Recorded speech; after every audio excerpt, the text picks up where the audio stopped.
হেদায়েত যখন পাওয়া যাবে কসম খোদার, তখন কারো জীবনে কোনো চাহিদা থাকবে না। চাহিদা বোঝেন? হ্যাঁ, চাহিদা বোঝেন? চাহিদা থাকবে না, না পাওয়ার বিরুদ্ধে কোনো অভিযোগ থাকবে না।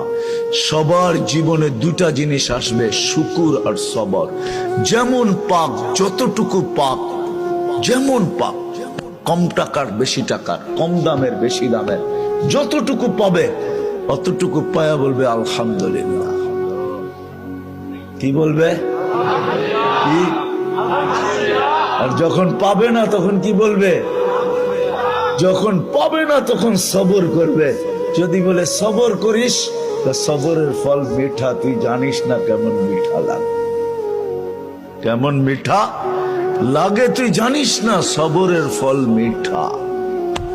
সবর করবে, আর দোনোটার দ্বারা আল্লাহ রাজি হবে। শুকুরের বিনিময়ে জান্নাত, সবরের বিনিময়ে জান্নাত। প্রত্যেক করে যদি দুটা জিনিস চলে আসে, আর দুটা জিনিস যদি বাহির হয়ে যায়, চাহিদা যদি বাহির হয়ে যায়, অভিযোগ যদি বাহির হয়ে যায়, যে কোনো অভিযোগ নাই, না পাওয়ার বিরুদ্ধে কোনো অভিযোগ নাই, পাওয়ার জন্য কারো কোনো চাহিদা নাই, পাইলো যখন শুকরিয়া আদায় করলো, যত টাকারই পাইলো, বাপ দিতে পারলো তো আলহামদুলিল্লাহ বলল। কত দামের দিল, কোন ব্র্যান্ডের দিল, কোন কোম্পানির দিল, কেমন দিল, এটা দেখলো না, পাইলো তো আলহামদুলিল্লাহ বলল, না পাইলো তো সবর করলো। দেখেন প্রত্যেকের ঘর জান্নাত হবে, জান্নাত।